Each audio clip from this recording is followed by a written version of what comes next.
I would call the meeting to order at 6:45 on Monday, January 24th, 2022.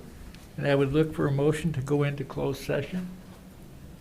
I will make that motion. Kate? I'll second. Christine? We'll do roll call. Green, Yes. Howery, Yes. Fisher, Pribano, yes. And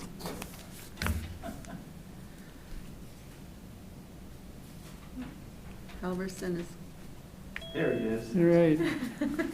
from the snowplow. Yeah. Well, good. Harlan, I was just doing roll call to go into closed. What? I'm sorry, I was just doing roll call to go into closed session. Okay. You would just have to say yes. Yep. So Halverson? Yes, Halverson's a yes. Okay. Okay, I'll be closing the webinar now. We'll reopen when open session begins again.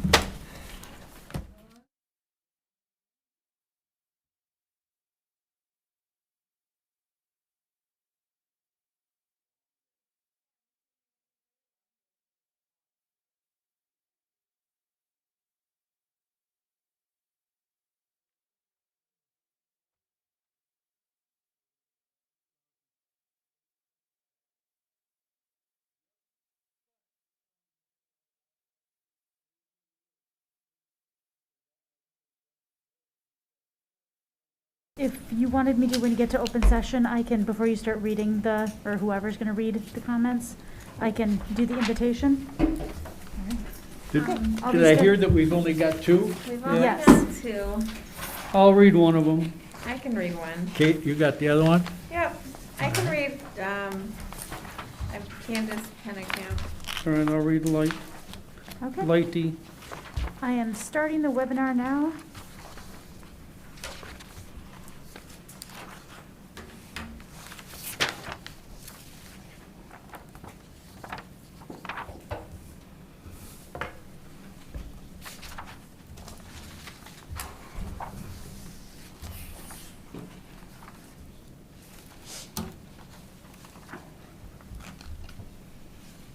All right, we're good to go.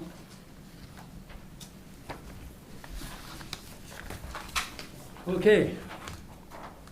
We are back in order. So we have some consent agenda items that contains the minutes from the January 8th, 2022 special Board of Education meeting and the January 10th regular Board of Education meeting. It also contains our latest financial transactions in 5 professional and 3 co-curricular staffing recommendation. The agenda also contains 6 personnel items that do not need a vote. A list of each of these personnel transactions are listed in your board agenda. If you are in favor, I would accept a motion to accept the consent agenda items as presented. Motion to approve. Arlen? I'll second. Kate? Any other discussion? Hearing none, all those in favor, please signify by saying aye. Aye. Opposed? Motion carries 5-0. And we'll move to public comments. I'll read the first one. It's from Katie Lighty, 4728 Secret Garden Drive. It's on vaccination status and quarantine. It is not fair that the unvaccinated students have to stay home from school due to a close contact and the vaccinated can stay. This is discrimination and does not allow the science as everyone keeps preaching. We know the vaccination does not prevent the spread of COVID, so why should a student who is not sick sit home for days? Just because Dane County Public Health has a protocol does not mean it is the correct action. Protocols are not one size fits all. Parents should be the ones to make the medical decisions for their children, not the school. I believe Fauci just said on public TV that everyone is bound to get the virus at some point, regardless of vaccination status. Okay, and the next one is from Candace Pennicamp, 6110 Pattison Court. Hello, I'm writing my weekly letter to ask the administration and board to remove COVID mitigation protocols from our schools and to remove the mask requirement once the mandate is lifted. It is obvious that the virus does not discriminate, masked or not, vaccinated or not, boosted or not. No one in our schools should be treated any differently based on vaccination status at this point. The virus will be part of our lives forever. The policies cannot keep changing based on fear and also should not remain in place based on fear. So much fear. Close schools, open schools with insane mitigation rules, wait for the vaccine, wait for the booster, wait for the better mask. What is the end game?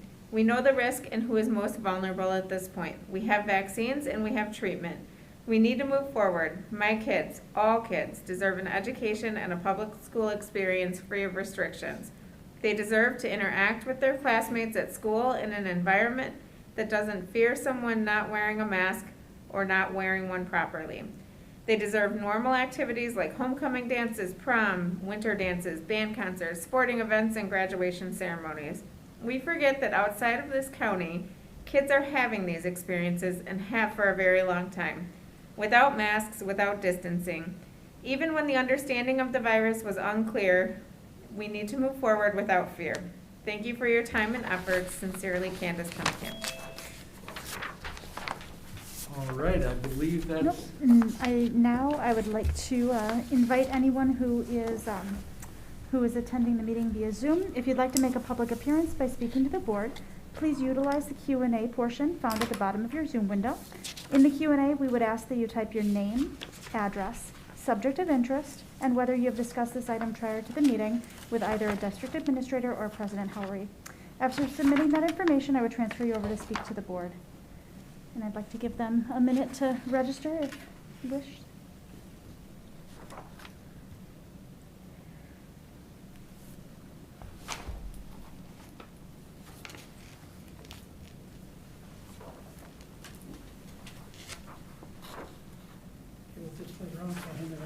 Okay.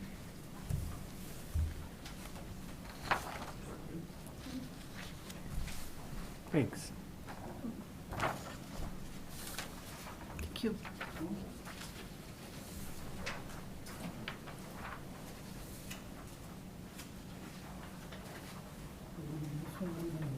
Sounds good, thank you.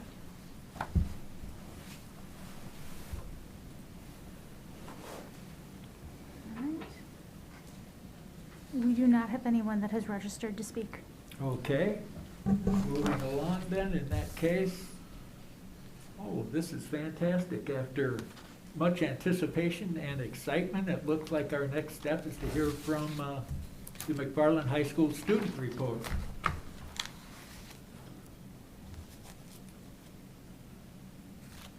There we have some. Okay, Zoe, do you want to share your screen? Yeah? Okay. I'll start off all that's coming up. My name's Valerie. I'm a sophomore at McFarland, and this is Connect. This is a club I started this year. Zoe, Nadia, introduce yourselves, and then we'll get started. Yeah, I'm Zoe. I'm also a sophomore at McFarland High School. I'm Nadia. I'm also a sophomore at McFarland High School. Zoe, can you go to the next slide quickly?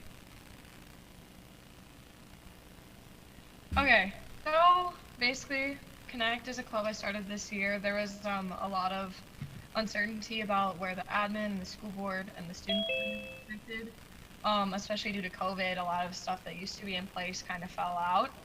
Our mission statement is basically like we have 3 main focus points. One is activism, another is bringing the community together, and the third one is exchanging information throughout the school.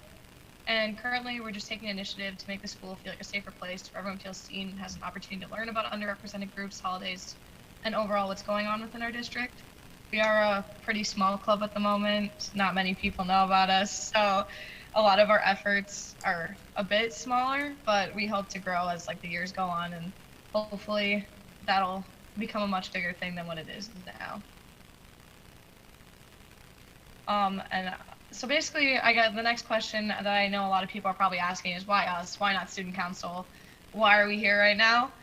And that's kind of just because our club is all about communication, whereas student council has kind of shifted their focuses more to bringing the school together and like the community aspect of it with like the dances and the events. We're kind of trying to get the information going back and forth. But in the future, we plan to have one representative from Connect and then another club come and show what they're doing recently. And so we'll kind of be like just there to help the presentation go along and say anything new that's going on in total, but also give other clubs a spotlight. Yeah, I think Nadia has the next part. Alright, so just to go over some like objectives to kind of give you guys an idea of the rest of the year and just kind of explain more about what we're about. So some of our objectives were to elevate the student voice, so really gather a lot of information from students over the rest of the year and then bring it to you and present that information so that you have that direct connection to the students. We also want to work with you guys and kind of help you guys, support you guys with just helping you be better advocates for the school. You guys, know what the school and the students want, and then kind of similarly establish a method of communication between administration and students.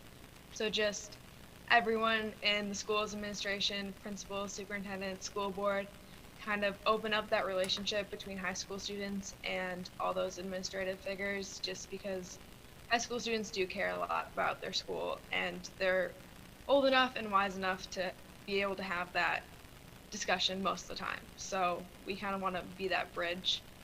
And then we'd also, as Valerie was saying, try to introduce other clubs and organizations within the school and get them in better contact with you guys, because the school, or there are other clubs in the school that deserve to, have a better communication with you guys and represent groups of people who should have more of a voice and have more representation in our schools. So, okay, perfect. So yeah, our goals for these meetings are to introduce clubs from McFarland High School that are working to better the community and kind of let them talk about their objectives, what they want to see from you guys, or what they're working on, or what they feel is going well or not going well, and just to make McFarland schools better for everyone who goes there and for our community. So one of the most recent things that we've done as a club is, so we recently sent out a survey on January 10th regarding what qualities and traits, along with questions that they have for our administration and future superintendent. So one of the main questions we asked was, what qualities, traits do you believe make a good school administrator? Here's just kind of some of the qualities that a bunch of students responded. We got 61 responses total as of currently. So basically, like someone who cares, someone who's involved, someone who communicates, who cares about students' well-being, who makes decisions with students' well-being and teachers' well-being in mind, someone who is proactive and understands kids, someone who's focused on diversity and equity, and who is responsible. So linked here are some of the questions and concerns, which I will go into right now. We've got lots of stuff. People were very thoughtful with their responses. I would say the main things that were brought up was COVID-19 and how our school deals with that and our policies. Responses to sexual assault and harassment, how to make minorities feel safer at school. They'd also like to know like who our administration is, as we don't, because of COVID, we don't unfortunately know a lot about administration students, and we they want to know what's going well for administration, what are admin's goals. They also want connection with the student body. They want to know about bullying policies, again, with the pandemic, dismissal of serious issues, including sexual assault, harassment, suicide, hazing on sports teams, and more. More info about high school planning, like post-graduation, everything implementing Black Lives Matter at school, Indigenous history, mental health awareness, environmental protection, again, making school safer for minorities, better supporting student services, again, bullying and harassment, schedule changes, and COVID. And also along with the curriculum stuff, we want students would like a more in-depth human growth and development unit. They'd like probably more information on the grading system, again, treatment of minorities, they'd like that addressed, and with the schedule. And so those were just the main points that were brought up out of many, but that's so basically what this survey was trying to accomplish. So, yeah. Can I add on to that? Yeah, for quickly? sure, for sure. Just to add on to that, like obviously that doesn't represent all the students. That's just like about 60 of them. And with like all the information that we've gathered now, we probably can make more in-depth surveys regarding like one or two of the topics and kind of see like more accurate data and like specific tangible things that they would want done. And that would also be like a big responsibility of some of the other clubs who their goals really align with some of these. So hopefully just being able to connect that. Yeah, sorry Zoe, I forgot to write that on there. You're good. Yeah, so I think these responses are just going to be a basis for what our club plans to do in the future and the information we gather from students to share at these meetings in particular. Now, can you send me that list of information you had, because we are actually going to be interviewing final candidates in the near future? Of course. That would be beneficial, so Of course, yeah. Email that would be great. Of course, right away.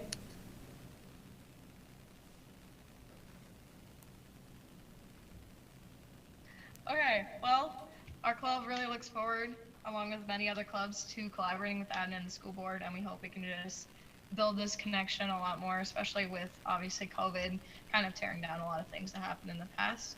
And obviously, thank you guys for your time. Thank you for taking the time to hear us out. And yeah, I don't really have much else to say. Thank you. Well, thank you very much. We much appreciate the perspective that you give us, and welcome.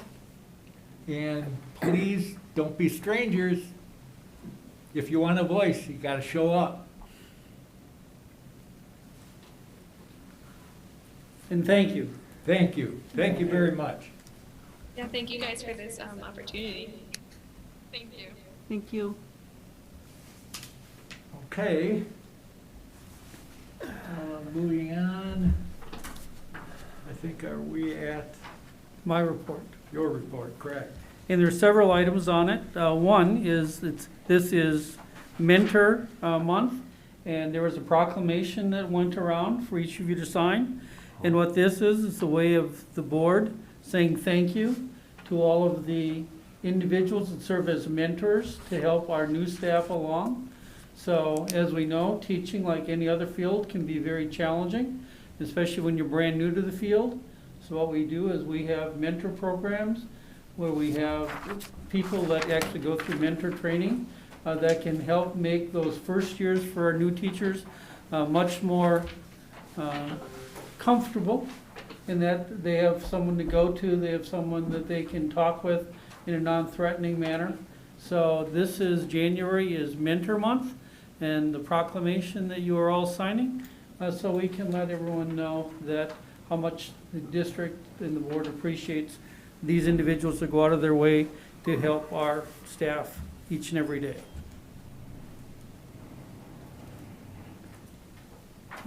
And the next item is the Notice of Educational Options per Wisconsin Act 55, Section 118.57. You also have a copy of that. Every year, the state mandates that we talk about the educational programming that we have to offer. McFarland offers, as you already know, a comprehensive 4K through 12 comprehensive curriculum, plus we have many additional services. So we have basically put together a 2-page summary of many things that we offer, and we will have this also on our website, so it's available to all members of the public, all parents, and anybody who wants to access it to find out what type of a curriculum we have. This is something that we, the state asks that every school district in the state does every year. The next item you have are school safety drills. You'll notice that the high school had a safety drill on January 3rd, the day we got back, and that was a lockdown. Basically, it was a medical hold, lasted for a brief period of time. But every time that we have one of these, we will create a document to bring to the board. So you can find out if we had a lockdown practice or anything like that. You will be able to know what happened, and we also keep a record of that we can supply to the state. And the last one is future board meetings. We're actually going to talk about this as a discussion item because one of the, not only the board meeting dates that are listed on the agenda, but also later on we're going to be talking about hopefully a special board meeting that we will have. My recommendation is that we hold it this Saturday on the 29th to interview the final superintendent candidates. And that is all I have for my report, but I'd be happy to answer any questions.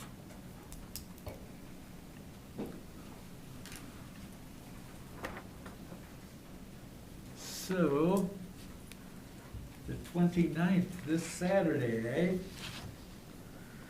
We have that as an action item later on, Yeah. so, but that's my recommendation. Okay, all right. I think that date works for everybody if I remember right.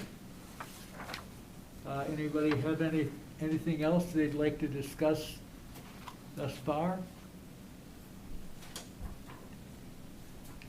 No? Then we will move along to discussion items. The first is an update on the superintendent hiring process. Well, first I'd like to thank everybody who helped with the first round of interviews on Friday. We interviewed 9 candidates. That was an all-day affair. We had 3 different committees. We had a committee of administrators, a committee of staff and students, and a committee of parents and community members. There were 45-minute interviews, so there were 9. So we started at about 8 o'clock, went till about 4 o'clock. Then the various committees talked about the candidates, submitted a list, and if a name was on two of the lists, then that person is being sent on to the board. We had 3 candidates who had names sent to the board, and they will be the candidates that, when we have our next round of interviews, that you'll be interviewing. I'm actually writing a blog this week and send out a draft blog to tell just a little bit of information on each of the 3 candidates.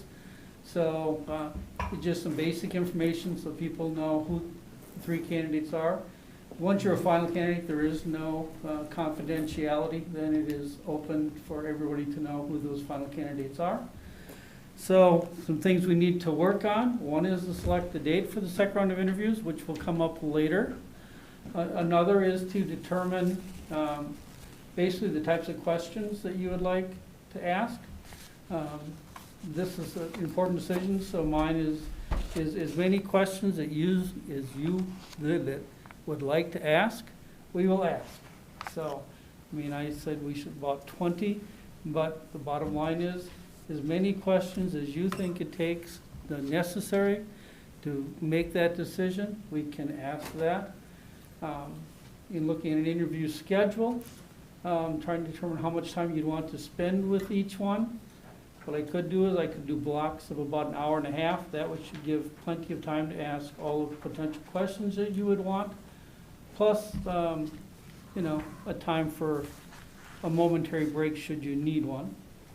As I said, later on we'll talk about the actual, you know, the questions. I sent out a list of 60-some potential questions, but they are just potential questions. You may have specific questions that you want to ask candidates. You may have some specific questions for an individual candidate. Remember, this is your opportunity to learn as much as you can about the individuals before you make your decision. I am recommending that not only the 5 of you, obviously the ones who will vote on who you want to be your next superintendent, but I would also say I think it's important that Jeff Mahoney and Lauren Arango and myself be there to listen and then just to partake in the discussion when you're done. I think the more input that you get, the better decision-making process is. So that's a quick overview of what I see as the upcoming process. Okay. Next is discussion and possible action on our COVID-19. I just wanted, I'm sorry, yeah. yeah, I was so impressed with everything we did on Saturday. The only thing I wish we had more time, is more time to just discuss among ourselves what's already happened. I know, I never even talked to you, Christine, afterwards. I just left, and you. I had made myself a note, actually, to talk about debriefing with each of the interview teams. Yeah. I don't know how, I don't know exactly when, but I think it should be done. Yeah, I kind of would like to do that, and I just think it would be kind of nice for us to then kind of work as a team. I almost would welcome the idea of having Jeff and Lauren in this discussion, but I don't know. I mean, you've done this way more than we have, and I'm not sure how we would work that out, but I think it would be kind of nice if we had a little bit of time to do some of that kind of discussion, briefing, debriefing, whatever you want to call it. So I'm not sure how people feel about that. You think Saturday's pretty quick? I do, and yet at the same time, I think I'm ready to go. I mean, but at the same time, I would also like to feel like everyone else, we're all on the same page, and that's the only thing I guess I'm wondering, are we all on the same page? And I have no idea, because I've yet to discuss anything with anybody. So, Bruce, I just want to clarify, are you asking if we'll have enough time on Saturday to debrief, or? No, I would almost like to meet somehow before we go into the interview, so that we kind of know what we're planning on doing in the interview process. Okay. I mean, I've already come up with like 7 questions that are very rough at this point. And there's a part of me feels like I wouldn't mind sharing them. No, I did talk with Wayne today, and I think one way I can do that, I can submit them to him, and he in turn can send them to you guys. And I think that's one way to do that. But I kind of like the personal interaction a little bit, just to kind of get a feel. But I don't want to, I really trust Dr. Anderson on this. I really do, in the sense that I think he has a good feel, and I can understand we certainly don't want to lose one of these candidates with the idea that, okay, you guys aren't going to interview, I'm going somewhere else and getting interviewed there. So I have to trust, I think, in some ways, your judgment. Well, I think one way to do some of what you're looking for is that we could schedule an hour. I mean, we scheduled the meeting this Saturday. We scheduled the first hour just to be a discussion among the group, just discussion. I mean, about whatever it is that you'd like to talk about before the first candidate comes in. Then have the candidates come in with a set of questions, follow-up questions, and then a time to deliberate afterwards. A couple things will happen after that. One is a clear person will arise in which the board says, this person definitely, we all feel strongly this should be our next superintendent. That's one potential outcome. Another potential outcome is that 2 candidates are very close, and you just can't really make up your mind about which one on that day because there's close. Then we talk about, all right, what is it that we would like to do to make a differentiation between those 2? And there can be several different ways you can do that. One is a complete background check on both of them and meet.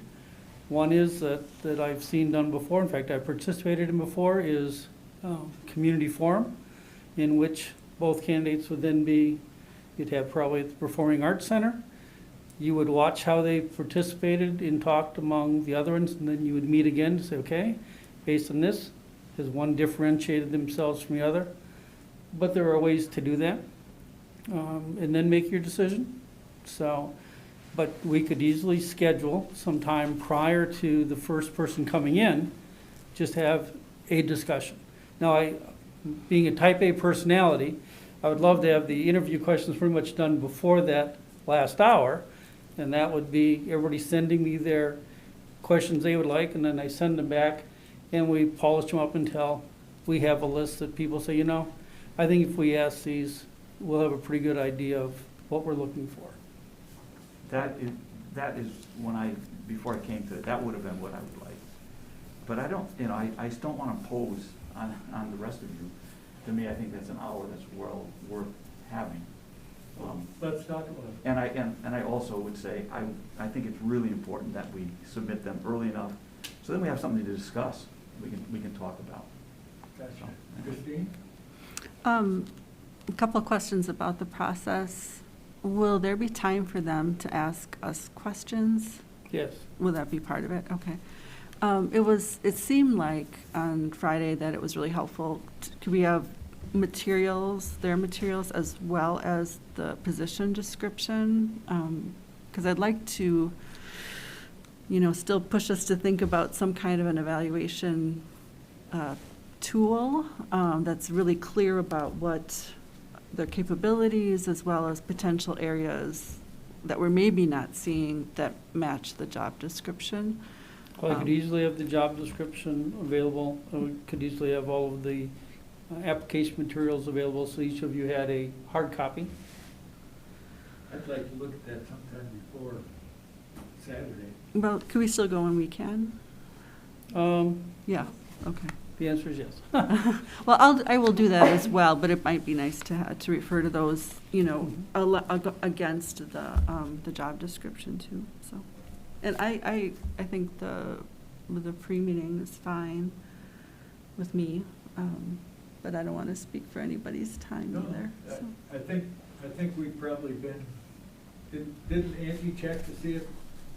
Well, I think this next Saturday worked for everybody. Yeah. Yeah. I would just add one thing, I think. Having gone through this, Arlen and I, and correct me if I'm mistaken, but, all the best laid plans, what happened almost without fail when we started interviewing the finalists was, it was kind of a fluid thing. The answer to one question might lead into another question, and there were times we varied significantly from our planned set of questions, but it just seems like if you could get into a flow with these people, you can learn a lot more about them, maybe not in such a structured way. And that just happened to be, we were kind of fortunate, the last time we had two finalists, and their personalities couldn't have been more different. So it was a stark difference between our two finalists, personality-wise. And that becomes a matter of personal preference, I guess.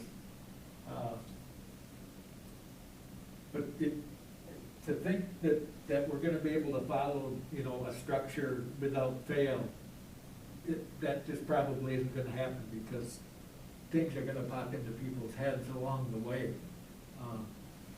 And I don't think we want to cheat anybody on time. This is a big decision, it's a big job, and I think we'll take whatever time is necessary to pick the right person. And I think one way, and you're right, it is a discussion. You have fewer candidates, you have 3 that you're going to interview. But I think you have some general open-ended questions that lead to the discussion.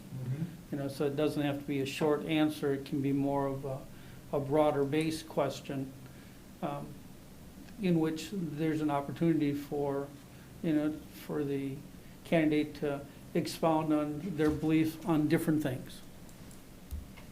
Do we know that all 3 of the candidates are available Saturday? Well, I've talked with all of the 9 candidates. Yeah. I told them that we were meeting today and I would talk tomorrow. I told all of them that my recommendation was Saturday, so they're all, Okay. yes. But the final 3 don't know, the 9 don't know who the final 3 are yet? No. I mean, they will as soon as, if they read this week's paper. Yeah. I mean, it's not a secret, but I didn't say, well, here are the other ones. I Okay. just talked about them. Okay. Kate, what do you think? I'm fine with Saturday. I've got some things coming up that are gonna make it difficult for me to honestly meet after this week for a little Okay. while, so, Okay. Well, that's good to know. yeah. Yeah, and I think I'm ready. I mean, I don't have a problem with that. And kind of piggybacking off what you said, the trouble with, Christine and I we watched the community And I was listening, maybe you didn't. I was actually And working. I was watching all of them, so I watched Yeah. all 9 of them.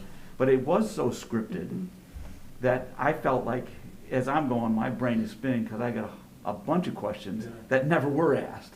And so it dawned on me, all of a sudden, like, I'm going to be wanting to kind of formulate some questions for each of the individuals, as opposed to I want you all to answer the same one. I've got things that I'd like to Oh, yeah. know that I don't think were Always ever ends up addressed. that way. Yeah. So anyway, in answer to it, yes, I'm ready to go. And in the past, we got down to the finalists and we did a social gathering with the finalists and their significant others. Is there a plan in the works for that before we announce Well, the new It- superintendent? Right? Yep. well, I guess We all just I'm, went out to Alverson's and If sat and you're- had a dinner with, With both candidates? yeah. Ooh, that seemed well, to be no, I the don't most have that awkward. plan. They were separate meals at different times. Oh, Yeah, okay. 2 different dinners, a Yeah. dinner with each one. Oh. No, I don't have that. Mine would be as, your interview on Saturday could be if you have, it all depends on what the outcome is on Saturday. I mean, if one person clearly rises to the top, then I think you plan where there is an opportunity for the community and the staff to meet the new superintendent. That I think, in like an open house, and I've had that before, but not to have another interview unless you have 2 candidates that are really close, where you want another type of interaction, then we could take a look at what type of interaction you would want to find some differentiation. I think I've been involved in 2. Okay, first one was a large group. We all interviewed the people. The large group made a decision, and we hired a superintendent, and it went fine. Okay, but everybody was kind of new at it because it hasn't happened for, but it came kind of quick. Anyway, when we did the last one, that you can construct and ask questions and do a lot of things get covered with that, but you're still looking for, try to see how the person is. And I did enjoy, when we broke bread, we talked, it was a very relaxed, and we had conversations, and it went very well, and you could really read what the person was. And we went through all what knowledge of what he answered, or she, or they answered. Got the right term that time. Takes three strikes, almost out. You're learning. But and that's a very, very important part. I mean, we can ask a lot of specific questions and think you get everything covered, but you really want to know as much as you can about the person, because it just is, it's very comforting. When you get done, and basically you go and you break bread. It's a simple thing. And we sit around a table and talk, relaxed, and talk, and you got to read of where they come from, and what they can do is, we all know what they can do, but how they think, how they are, and it does show you some insight that isn't mechanically put down to the, and that's important too. It's it's the person. And I thought that was, I really actually liked that. I did too. And our board, the whole board really liked that. And I think it's worth the effort. You got to know the wife a little bit too, or the significant other, Yeah. whatever it may be. Yeah. It was interesting to see how they interacted with the group as well. And it was positive, but we could see a difference between, qualifications, it's check marks, and here we're boom, boom, boom, and you shock it around and you got it. Okay, here we go. Here's the game plan. But when you talk to some people, then you get a good read of them. So I have been a part of now, I've sat on the other side, on those where I've been the person sitting at the meal with the board. Yeah. It's not scripted from your part, but don't ever think it's not that, the individual eating with you isn't aware of everything. It's not a bad thing, for humor, and if he's watching, when I got the job in Mount Horeb, Harold Schlumingen, who was one of the long-running board members who hired me, said, "Wayne, one of the reasons I hired you is because you ordered milk." Because he ordered milk? He was a dairy farmer. Because he was a dairy farmer, and ordering milk, you know, You never know. was the thing that won over. Always had to smile at that. What I would say is, why don't you do the process on Saturday where you meet the three? Sure, yes. Depending if there are two that are close, where you want to have another interaction, then let's talk about having a meal, Mhm. you know, and how that might work, where you can do it in an unstructured one. I would hate to do the interview and plus schedule 3 dinners. One is because it's going to be, it would be hard to do that. It's hard to schedule. I will And you admit can't, because you have to do it on different nights. You can't do it on the same night. that. Well, are we all okay with Saturday, Yeah. Christine, Yes, Saturday works fine. Yes. Ruth, Kate? And then depending on how Saturday, the outcome of Saturday, we can determine what the next step will be. That'd be fine. Now, if we meet an hour early to have just some discussion, I would still like you to submit your questions to me so that my type A personality will feel better than waiting till Saturday morning. Would you like to meet like from 8 to 9? And then say have the first candidate come in at 9? And how long would you like me to schedule each candidate? Hour and a half? Well, you tell me. You've been through a lot of these. What do you think? Because discussions come from questions. Well, my belief, if you schedule an hour and a half, you're probably going to have time left over after each of the interviews Okay. to get a couple, you know, to visit the rest. I mean, you're not going to talk for an hour and a half. Okay.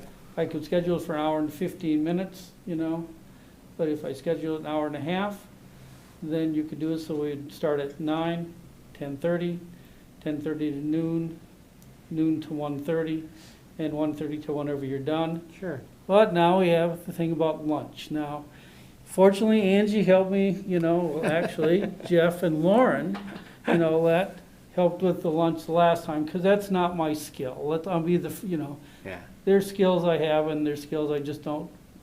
And eating is not one of those things I think too much about. There was no milk. I just want you guys to know, so I'm probably upset about that. So if you want, we could do the first 2 and I could make a break for a half hour or so for you to all eat something.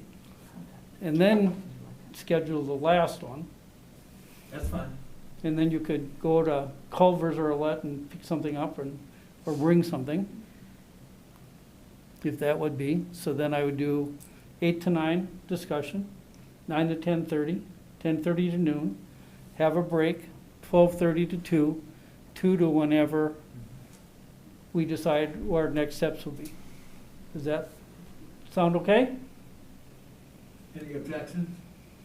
I was just gonna ask Dr. Pribernau how she felt about the break. It was a little awkward in some ways, but yet we needed it. And I don't know any other way to do it. If you have 3, you gotta, otherwise you can have like very short interviews and that's not gonna work. So I don't know if we have an alternative. What was awkward about the break? I don't know. It's after you come back from lunch, it's always like you're in a different mood. Oh, I see. Whatever. I mean, it's just kind of like, oh, here we are again. But Yeah. I mean, No, I was grateful for the food, but I'm happy to bring my own lunch or grab something, Yeah. you know, if we're gonna do it that way. That is a long time to not have any I kind think of we have to. sustenance. So if I make the break for lunch, will you all take care of food on your own? I can Yes. take care of my own food, yeah. Yes. Okay, good, sold. Because I'll bring packets of oatmeal, that's what I'll do. I just go back in the kitchen and make my oatmeal. Harlan, is that raisins? all right with you? I just answered, you know, are you okay with bringing your own lunch or? Yeah, no matter. Be with it. Yeah, My Greg? lunches are extremely limited. Yeah, I know. It doesn't come through a straw. Oh, And I'll have bottles of water and all that, and we always have snacks. I mean, I'll just visit Jessica, and Jessica will lay out snacks, so you have something to nibble on. So does that sound like a schedule? 8 to 9, I'll send this all out in hard copy. 8 to 9, first candidate comes in at 9, 9 to 10:30. Second candidate, 10:30 to noon, take a break at noon till 12:30. Last candidate comes in at 12:30 to 2, and from that point, it depends on how late we have our discussions. Again, maybe, is there a chance to have even just time to get up and use the restroom between? Oh, yeah, in that hour and a half, there'll be plenty of time. Okay. Yeah, my guess is most of them will last an hour and 10 minutes. Okay, yeah. All right, I will send it out tomorrow. And when would you like the questions? As soon as you get them, I'll start turning them around. Okay. I'd like us to have a pretty, at least a set of questions that we all agree we'd like to ask, Yeah. by Saturday morning. It doesn't mean that there won't be, as I said, a discussion, that'll be a little bit of free flow, but, if we had some that, we could at least agree, here's how we want to go, and if it leads to different questions, it does. All right, I'll send it out tomorrow.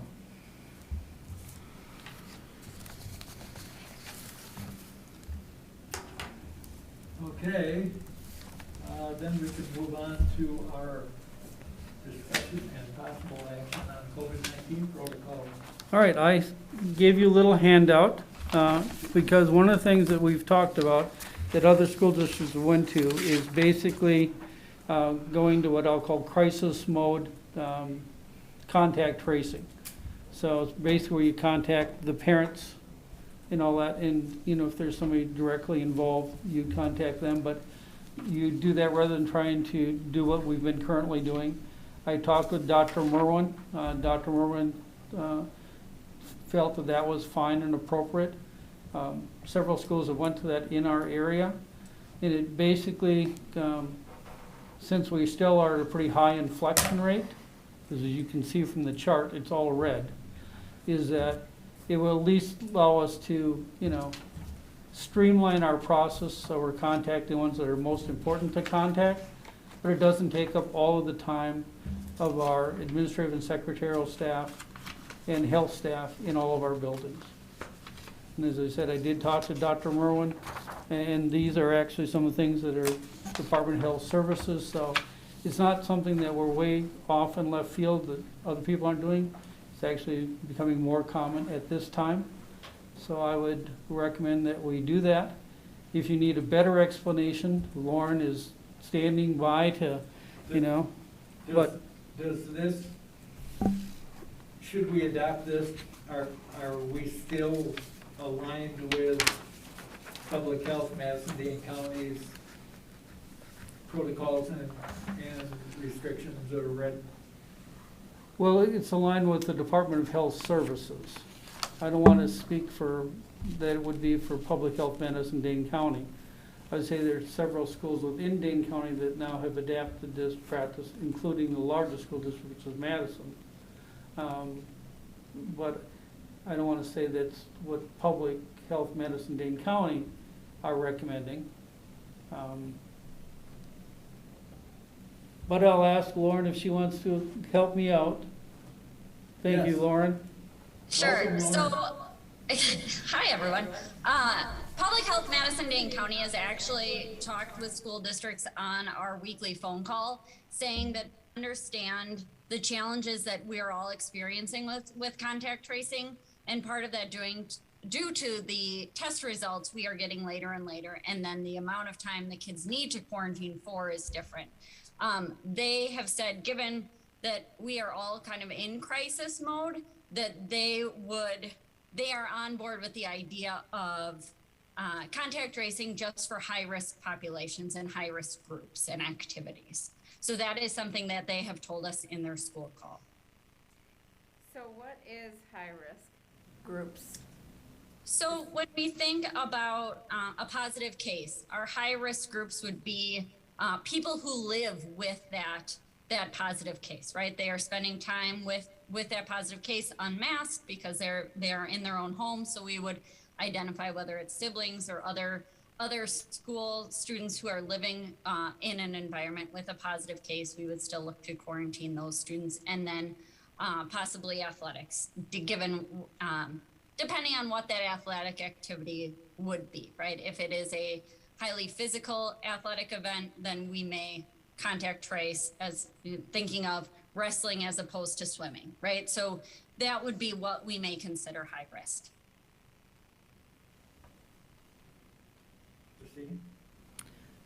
So I was in CEPS, and Dr. Hauser did a really nice job of educating me about what contact tracing looks like in that school.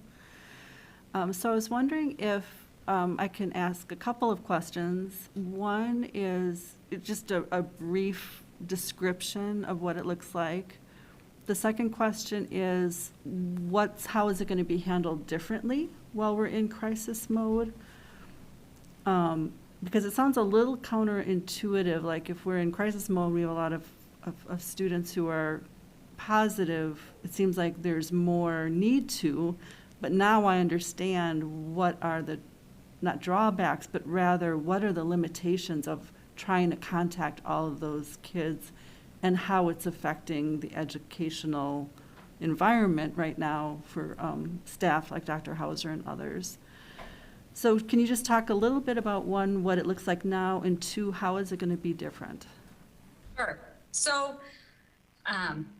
any of the principals, feel free to jump into, you guys obviously do this on a regular basis. So right now, right, crisis mode, it is counterintuitive to think we would stop contact tracing, but I will give you kind of an example of what sometimes happens. So right now, right, we know there are many positive cases in the county. And so when a person or a student is not feeling well, they go and they get tested. Now they may be waiting on those test results from anywhere between 3 to 5 days. So sometimes they get those positive test results on a Friday, and we aren't notified until that following Monday. And by the time we're notified on Monday, that student is already eligible to come back because of when they were tested or when they first started developing symptoms. So the positive case is already back in school. And then when we go back to count, okay, what days are we actually contact tracing for? The kids that we have identified also can be back in school because their quarantine period is over. So a lot of the times it feels like we're chasing our tails because we're spending, anywhere between an hour to an hour and a half to contact trace just to figure out, okay, here are 10 students who are a close contact. Well, they can already be in school, but we're still going to email their parents and say, hey, your child was a close contact. There's nothing you need to do, just monitor for symptoms, which is what we ask all of our families to do for our students, monitor for symptoms and so forth. One of the challenges right now is the fact that we are averaging around 75 cases per week. And as opposed to at the beginning of the year, we were averaging about 4 cases per week. So the amount of time it takes, right? A positive case could take, anywhere between an hour to 90 minutes to fully engage in the process. And that's also assuming that you're not interrupted, right? So that you are not treating the kids who are not feeling well and at school, not having to stop and call their parents and have them picked up, or addressing the kid who fell at recess. So some of this process just consumes so much time and not enough time in the day. So even the kids that we are notified of, we're not able to finish contact tracing that day because of the sheer volume. So those are kind of what barriers we're running into right now. And I guess anybody else on this call, Aaron or Brooke, Greg, or Jeff, if you want to jump in, or Kelly, if there's something I've missed that you guys do through your contact tracing process, feel free to jump in.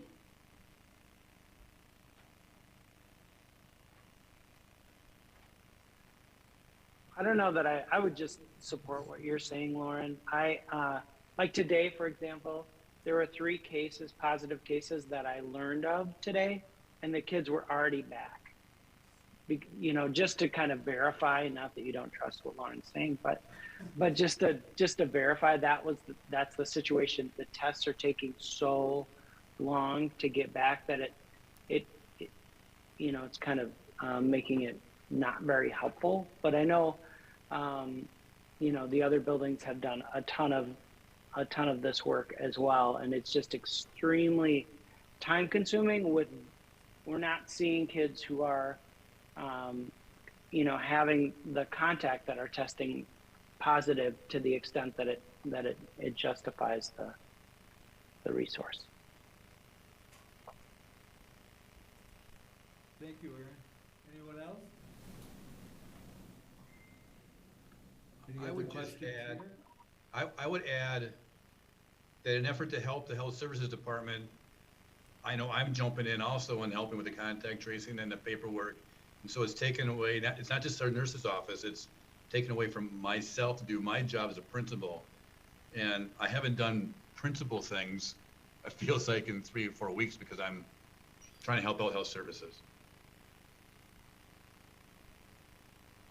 I think that's what really struck me when I was there with Dr. Hauser was thinking about if there's not the payoff necessarily of being able to contact people soon enough, you know, what's the cost benefit? And it sounds like Dr. Hauser wasn't able to do all the other parts of her job, and I'm sorry for speaking for you. Please jump in at any time, Brooke. I really learned just a ton by just kind of watching the process and all of the people that you had to talk to. So what I heard you say was if someone was positive, that I don't know if the whole class would get a letter, and that also if people came back to you, they could ask if they were a close contact or not. So if you could just describe what it's going to look like going forward, if we're in crisis mode, are we going to send any information out or not? And just what's it going to look like for parents is what I'm asking. I would anticipate similar to what we're doing now, that at the K-5 level, that the classrooms would still get a notification that there was a positive case in the class and please monitor your child for symptoms. Like that has been our process really throughout this entire pandemic. And I would anticipate we would continue that. And I guess, Brooke, I see your face, so I don't know if you would agree with that, but that would be my recommendation. Yeah, and when I was talking to Christine the other day, I think, you know, if there was a particular parent who was concerned about that, if they get the letter and say, oh, I'd really like to know a little bit more detail, I can have the time and capacity, or the health services team would have the time and capacity to be able to look up 1 or 2 students that would have that question.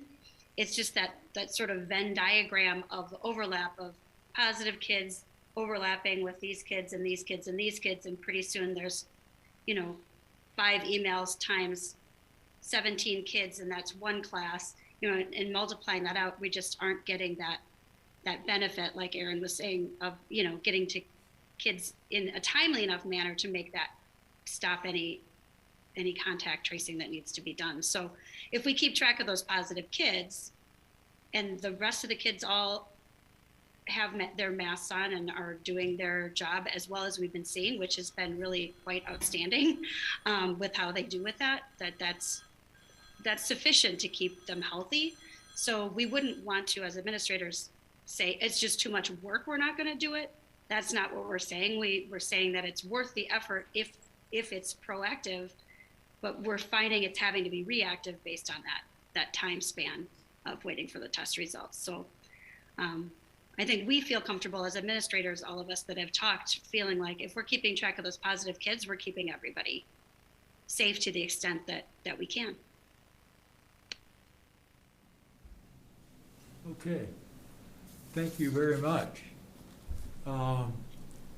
So I guess what I'm hearing is that our current methods of doing close contacts is really unsustainable. That, you know, as the number of cases grow and then it takes longer for the test results to come back. I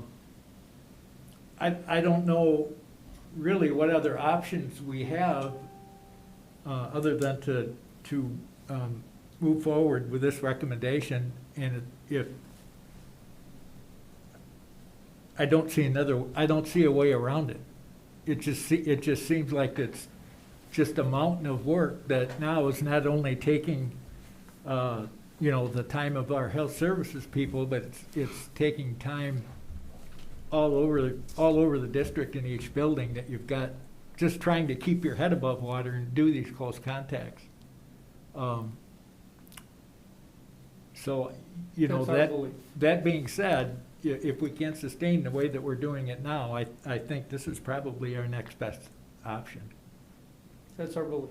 That's why we're bringing forward this recommendation. Like I did say, we did talk to Dr. Merwin, and he was in favor and on board. Kate, you got anything? No, I mean, I think it makes sense, but just so I'm understanding this correctly, so people will they'll test positive, they'll notify the school, they'll come back within whatever their quarantine guidelines are and how they're feeling.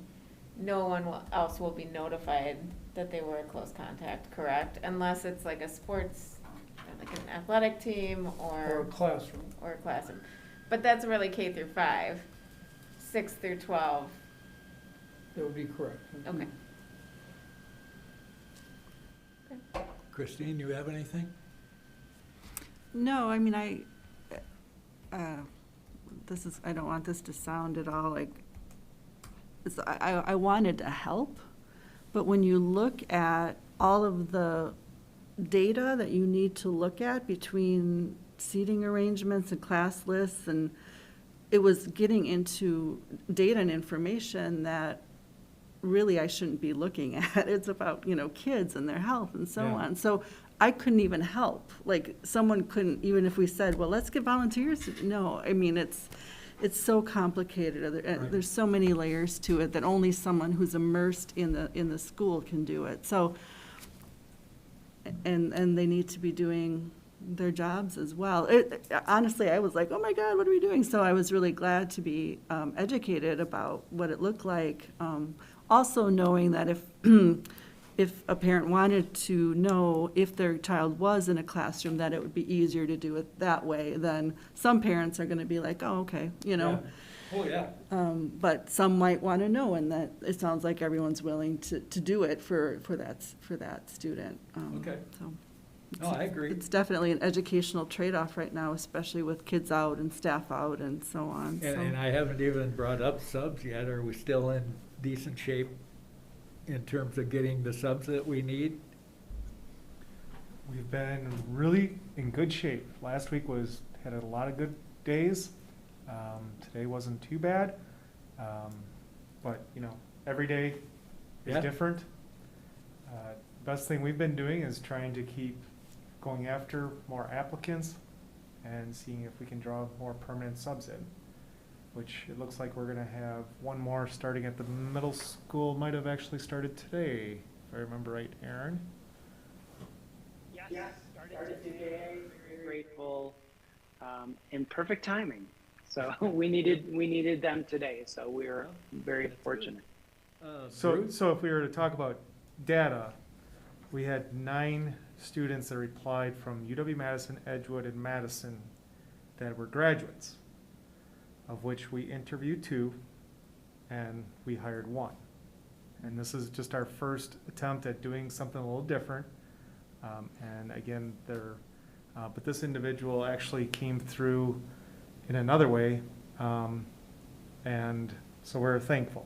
So we'll continue to try and be creative. I think if you were to look at, have we been in Tier 1, Tier 2, or Tier 3? We haven't been in Tier 3 like many of our neighbors have been for sustainable times, which is where your administrators are in teaching classrooms, and your other folks are, in the kitchens.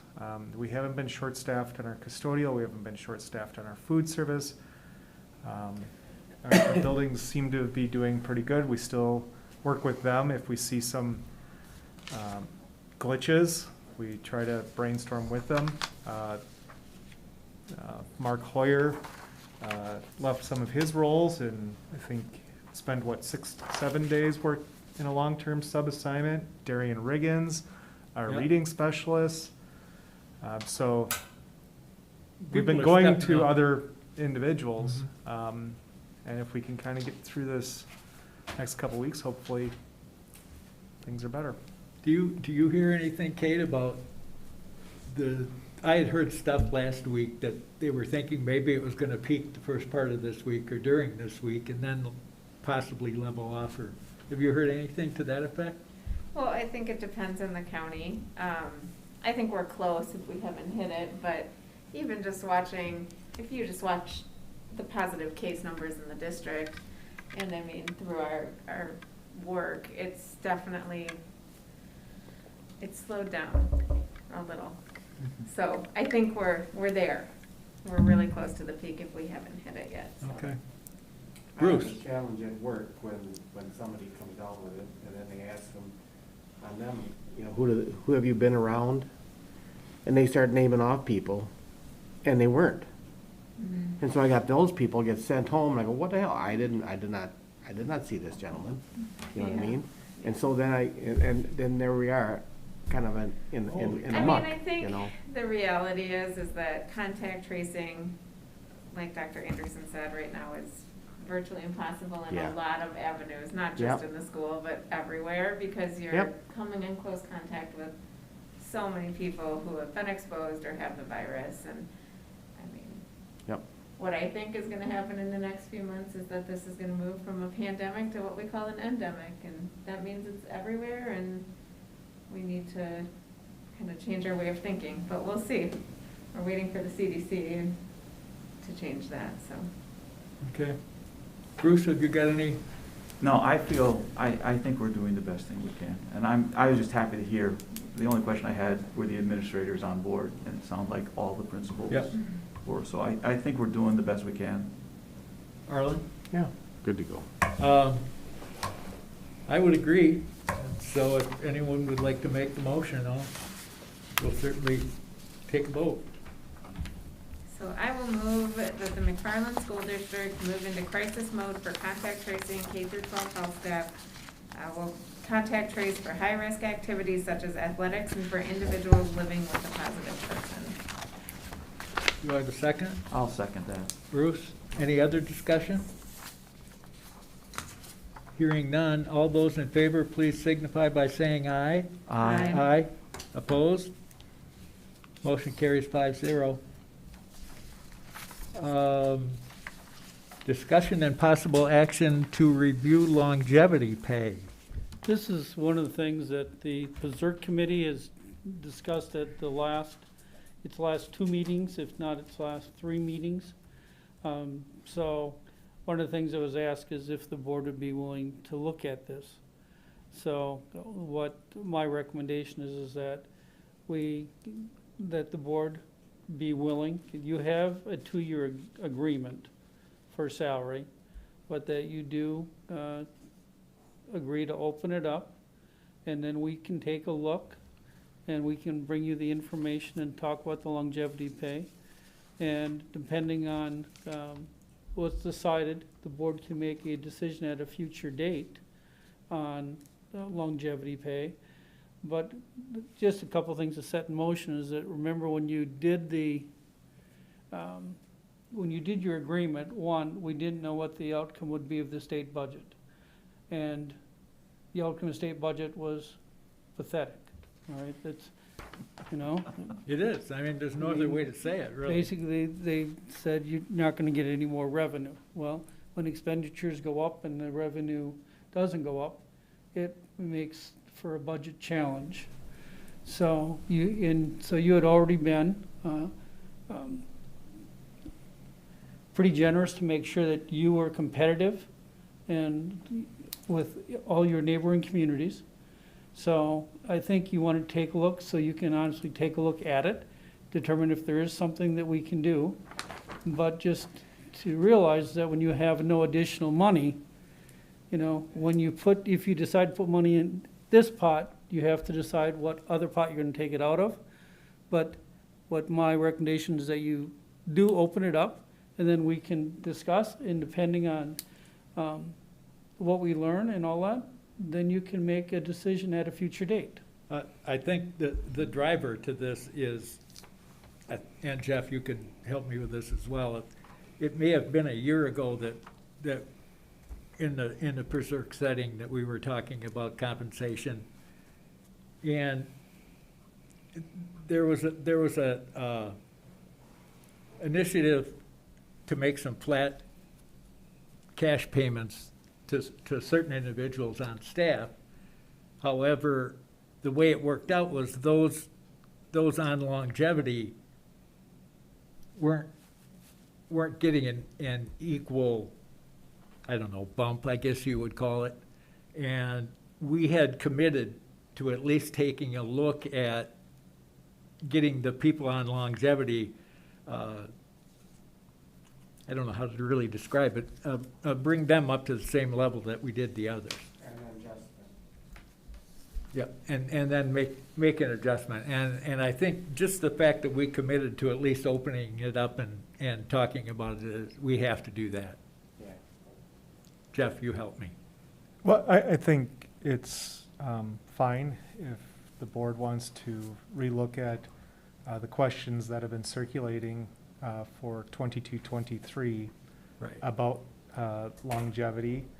And, you know, we can certainly meet to talk about what process was used. I think it's good for everybody to understand what process was used. There were 4 meetings before there was even there's a subcommittee that made that recommendation to PERSERC, and then PERSERC made a recommendation to the board. So I think that's helpful. And, you know, we're certainly in a position that, you know, we might need to look at longevity a little bit yet, just to look at our inflationary situation. But I think it's helpful to see some of the data that was presented last year to the committee. There was quite a bit. I can't remember who was, now a couple members weren't on the committee. No, but I was on PERSERC at the time. Yep. Yeah. And I think you were on the subcommittee, but I don't remember who was on we had 4 people, 4 meetings, of which we had two board representatives, but not every time could everybody meet.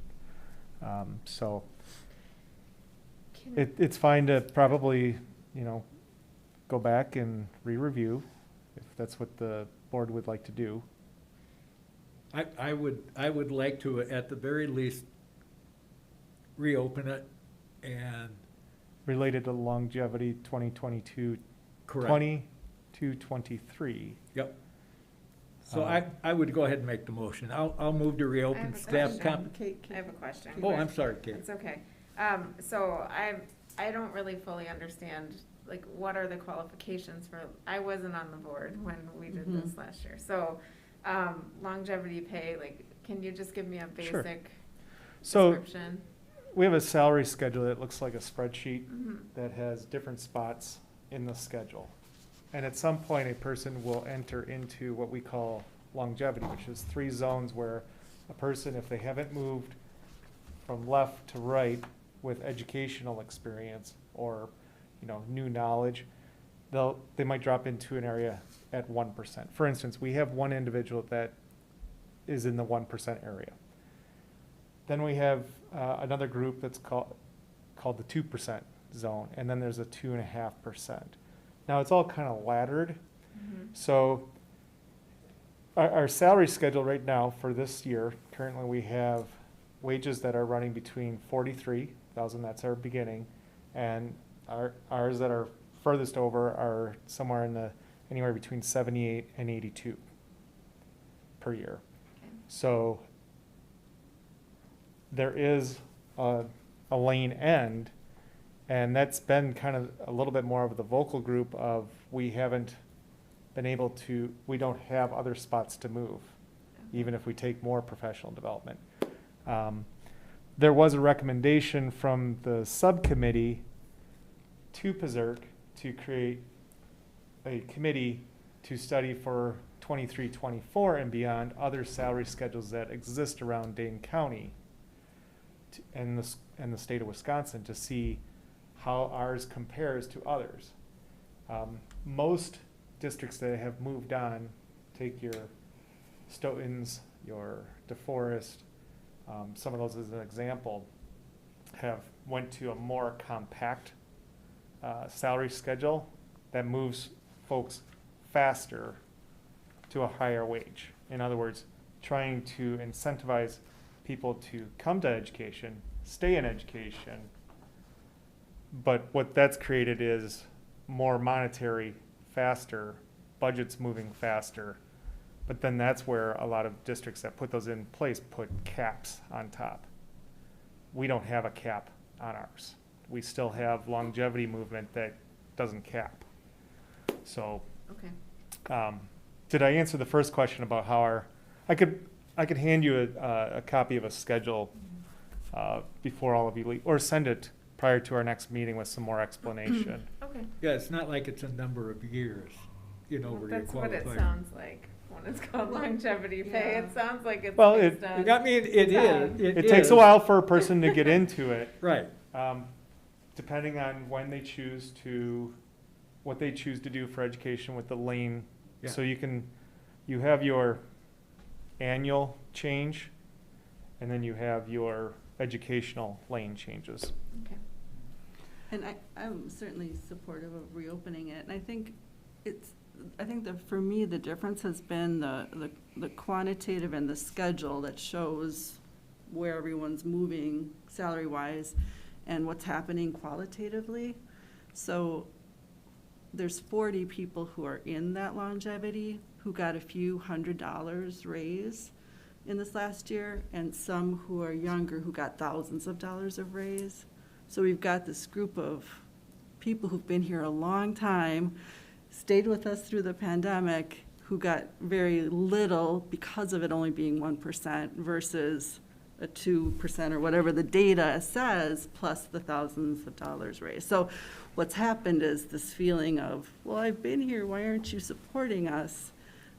It's the qualitative, I think, that's really hitting people hard, and because it determines their retirement, their last 3 years of salary determines their retirement. Then if they're not moving, then that's also a factor. So that's the things that I'm hearing sitting on PZERC. So I'm happy to open it up for us to. That's really strange. Well, I think that it would be, is that once you see, I mean, I think people got a larger raise than what you may think right now. And I think one of the things opening up will be able to show you basically a spreadsheet on, here's what the increase was. Because some that said they got a few $100s, in actuality, no, they actually did get in the thousands, Mhm. but it's all a matter of perception. So I think one of the things that this will do is, if you can see the types of raises that individuals did get, not only through the schedule, but through longevity, it will then at least give you a better picture. So when we have the discussion on what you might want to do differently, you have it with a great deal more knowledge. Yep. Because typically, longevity is just what it means. The more years, they reward people for staying on. That's, and it's very respectful. You know what I mean? Now, I understand if you can go through some classes and pick up something. That's a whole nother gig. If that's what's possible, you can pick up. Is that what happens on some of this? So we have the point system, similar to when staff would take credits to move a lane over. Yeah. It used to be 6 credits. Now, a person can still do credits. Again, the current salary schedule goes back to basically its last original put together was 1992. So, hence the reason why the PZERC subcommittee recommended PZERC that we really do a dive into what's happening in other districts to look at how in 23-24, hence the reason why there was an agreement to move forward with the 21-22 and a 22-23. However, again, there's been some questions about the longevity. I think this last meeting we had some questions further on it, and we sent out actually the data on each person. As you mentioned, Christine, there's 40 individuals that are in 1% zone, 2% and 2.5% zone.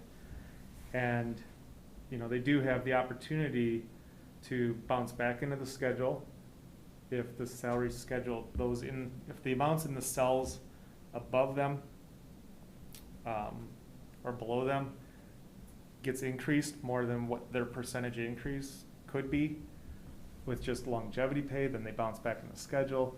And then each year we have people that are able to take points, the current point system, which is another thing that we talked to PZERC about reviewing. Drying out here. I have a little bit left. I didn't drink out of it. I'll pass. Okay. I didn't drink out of it. I'm using that.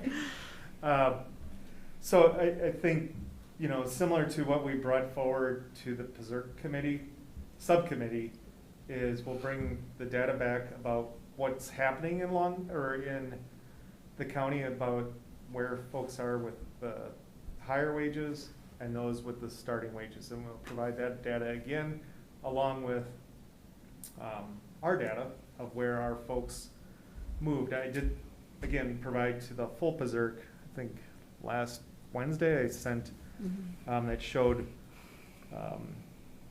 where of the 199 people that can be compared, what was their percent change and actually their dollar change. I did not put their name on there. I pulled that off. Even though it's public record, I think it's the right way to go. So, happy to keep sharing data and I think the long reflect. story short is if the board we'd suggest that you do open it up, then we can talk about it, and then depending on the results of those conversations, the board can decide what decision it would like to make in the future.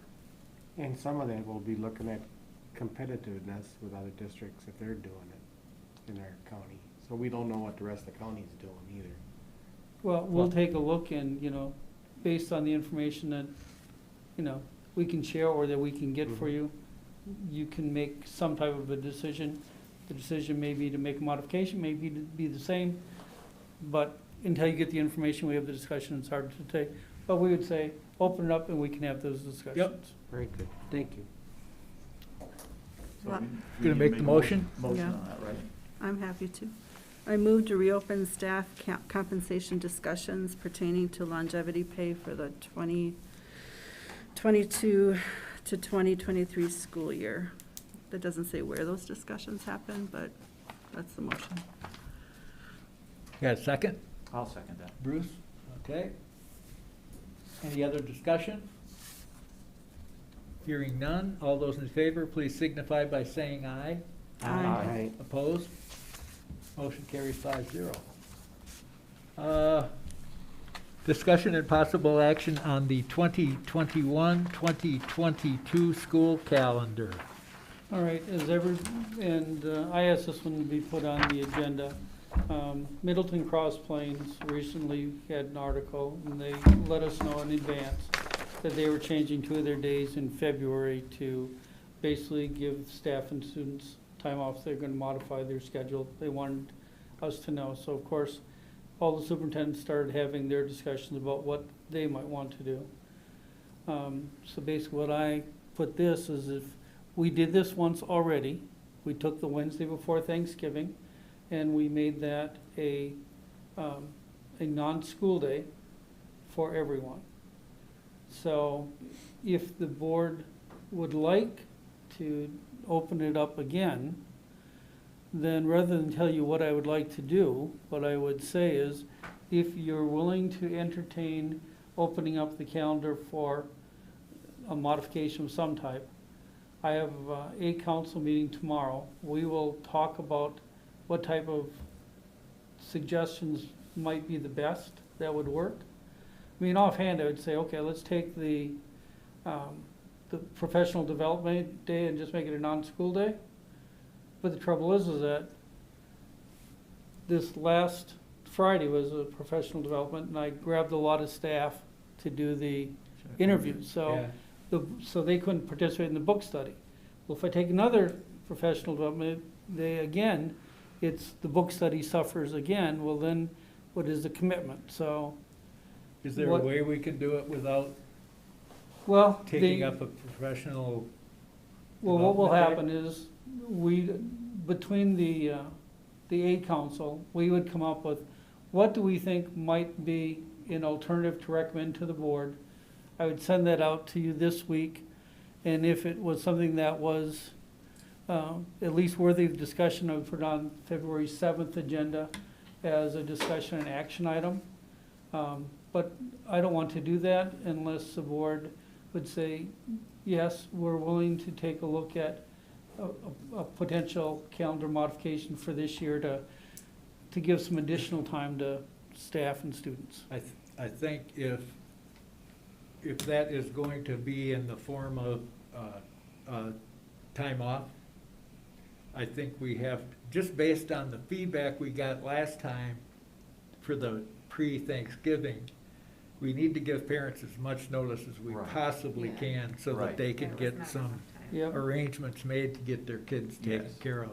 Yes. That was the biggest argument against the pre-Thanksgiving holiday that we gave. The downside was folks. It would be the same in February too, yeah. Yep. Yeah. So I Pretty think hard. we need to probably decide if we wanna explore this sooner rather than later, just so that we can give parents enough. Well, like I said, we would If you we do- would talk about potential options, and I would Yeah. lay those options out Yeah. in the McFarland minutes, and then, then you could decide whether or not you wanted to have a discussion action on February 7th, which would be our next meeting. I just wanna, go ahead. Oh, no, go ahead. I just want to avoid, we discuss it and make a decision on the 7th of February, and what if the days we're talking about are the 18th and 19th, or something like that. That just isn't going to be enough time. The parents are going to have issues with that again. But if it's a professional development day, in that sense, that day. Then they're off anyhow. Yeah. Yeah, but we hate to keep taking these professional development days away, though. No, but maybe there's a compromise that they can look at and find out. Yeah, that's what we're gonna be looking at. Yeah. What are some possible options we Yeah. can have? Yeah. Well, how do we feel about the topic in general, Christine? I was curious if this is going to be a paid day off or not? Paid days off, I guess. Well, once I have the discussion, I'll be able to give you an answer. I mean, It sounded as though Middleton's were. yeah. And everybody's in a different, I mean, here's one out, here's a potential option that wouldn't even require board approval. All right? I'm not saying this is gonna happen. But let's say the wind chills get really bad on Wednesday. Yeah. Then you call an inclement weather day, which we have a couple built in. Nobody comes to school on Wednesday, that's time off, but it's inclement weather, we build it in. Now, I don't know if we're gonna get to a wind chill warning, which is normally when you call it off, but that's one type. So one is to use an inclement weather day. There's probably lots of different ones. What we have to try to figure out is there a recommendation we would want to bring to the board that we allow time, which everybody realizes the most precious quantity we can provide is time, but yet in a way that has the least amount of negative consequences. Well, we have a minimum number of minutes that we have to reach. Right. Anyway, Christine? Well, pay does make a difference, though, for support staff. And so what I was hearing from being on CSERC is that, for example, last year, that day before Thanksgiving was paid, but this coming year it won't be, which means now they've lost 3 days of pay in their weekly budget. So we do need to think about that as well. There are consequences for people when those days are off and they're not getting paid. Yeah. Support staff, I totally agree. So that needs to be part of our discussion and It's just holiday recognizing So the, to clarify, yep. Thanksgiving Day and the day after Thanksgiving are compensated. Oh, good, thank you. In the Wait, Wednesday Wait, was oh, but the compensated. Wednesday is not, correct?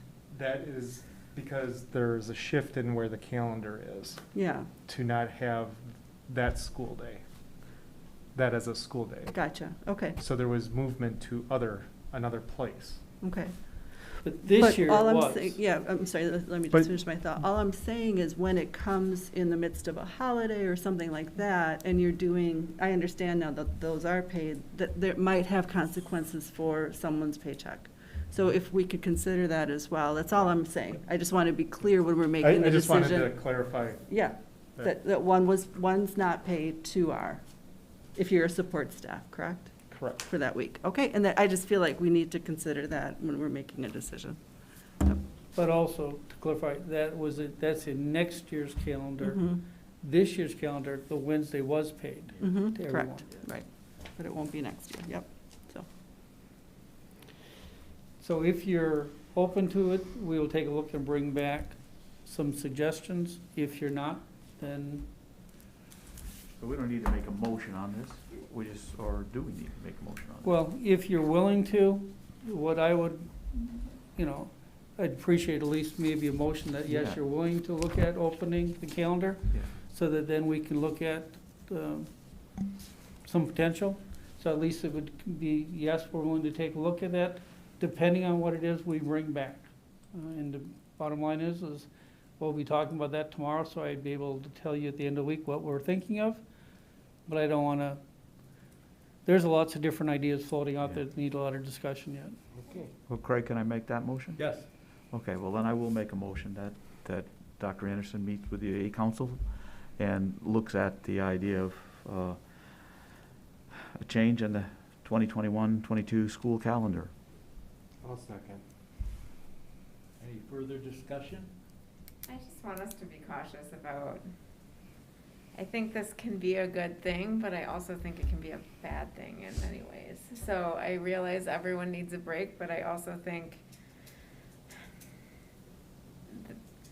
with COVID and people being out of school and all of the changes we've already made and, the Wednesday before Thanksgiving, which worked out well, but we did get feedback from some parents that it was stressful.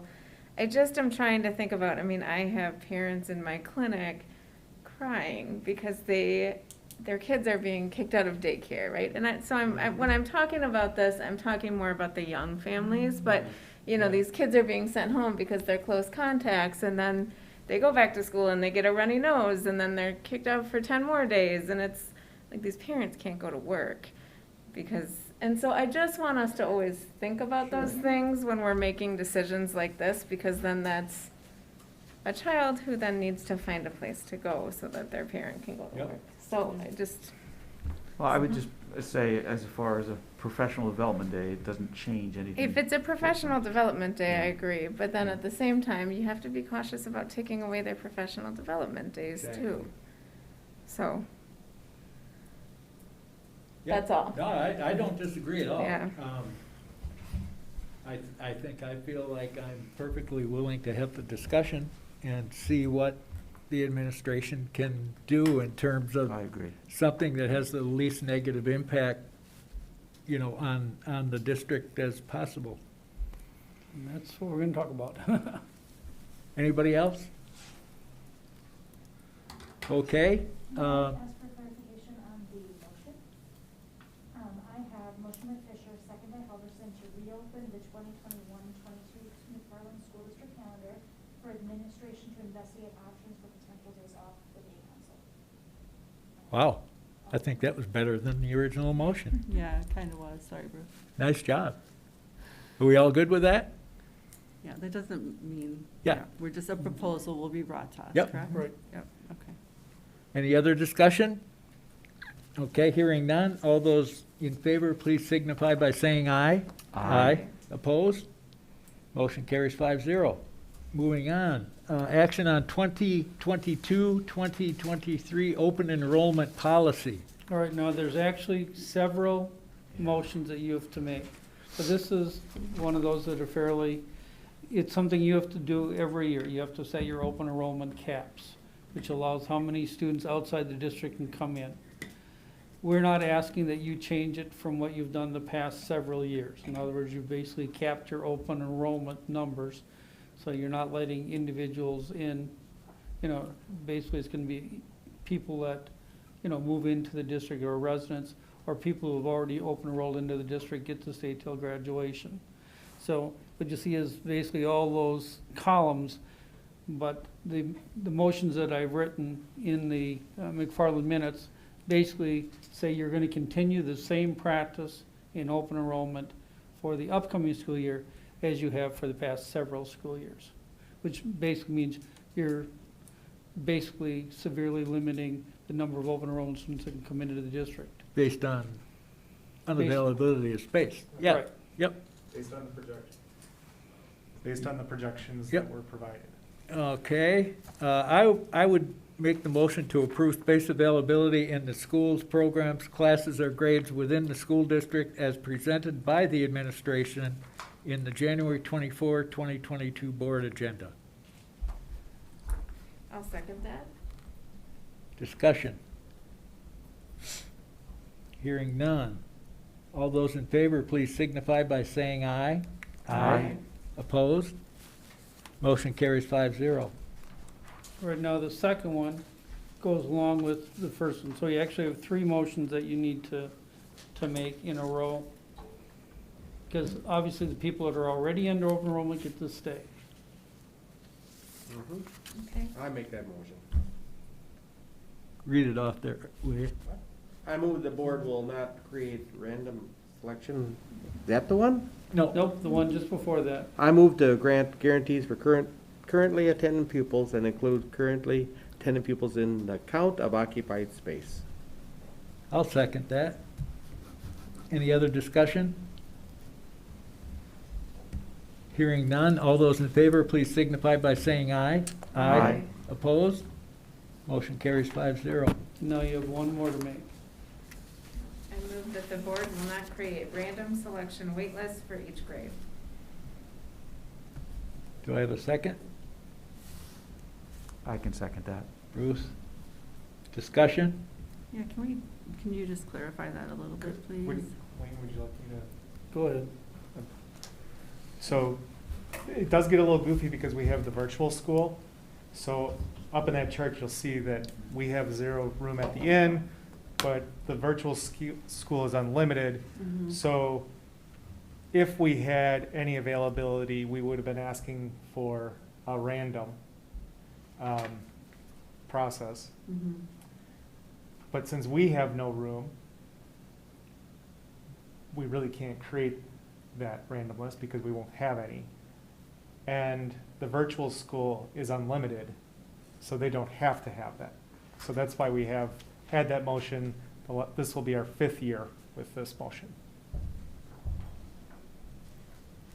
It is kind of goofy that you just approved all the way up top that chart, but then you have to basically disapprove that you're not going to create a random for our school or the virtual school because we're saying we don't have any open, which that's what you've already voted on, but the virtual school has unlimited, so they don't have to have a random list generated. There is no wait list for the virtual school because as many people as Right. apply can get in. There's not a wait list for our physical building because we've already said there are no spaces available. Yep. So neither one, there's no need for a wait list.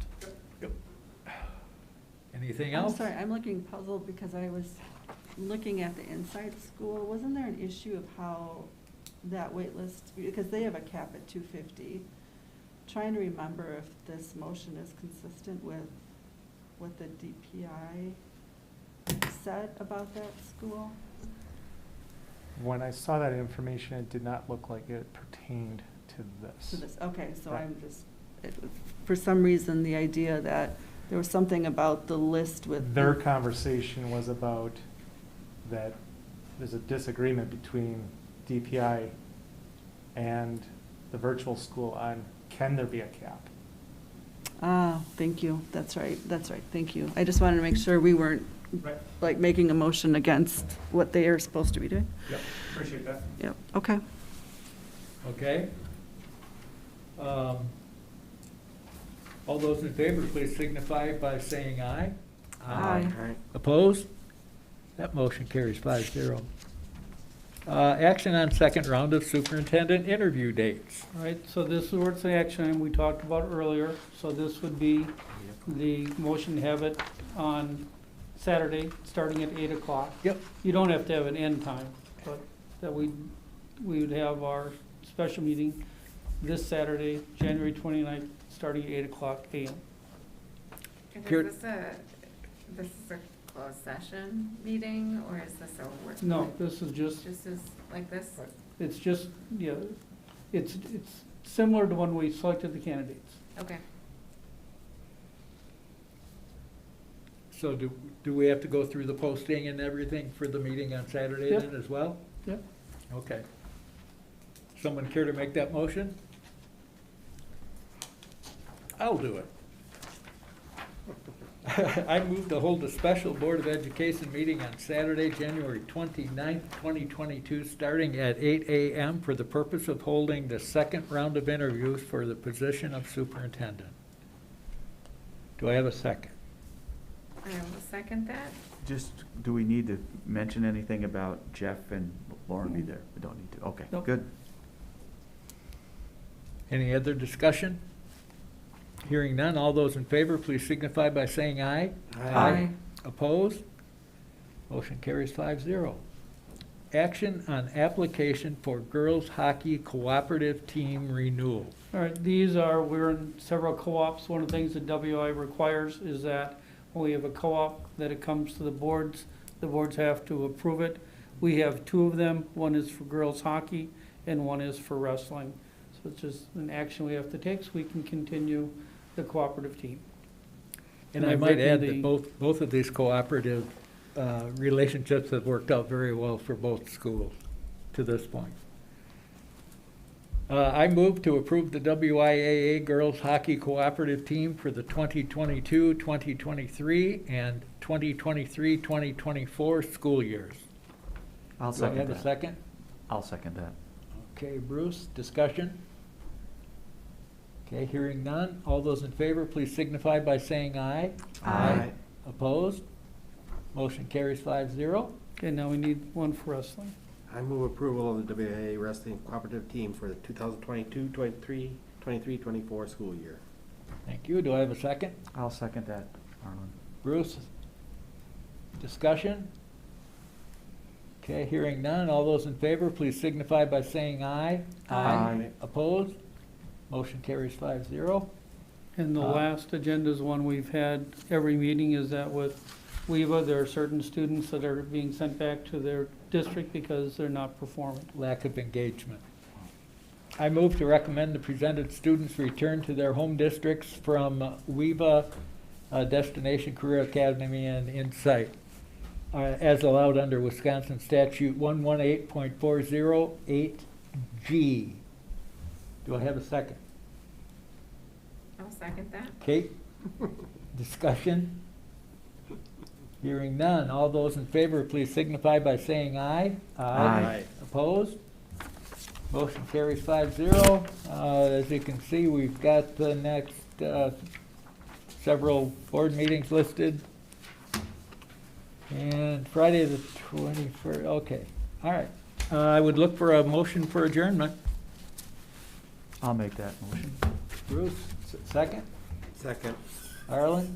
All those in favor, please signify by saying aye. Aye. Motion carries 5-0.